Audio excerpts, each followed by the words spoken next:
How to rotate and flip a video in CapCut PC. First, select the video that you want to rotate or flip. Click on this icon to rotate the video by 90 degrees. Select the orientation that you need for your video.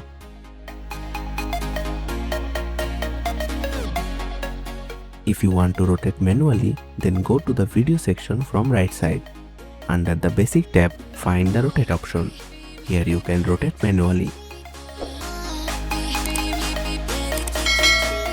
Also, you can input degrees as you want.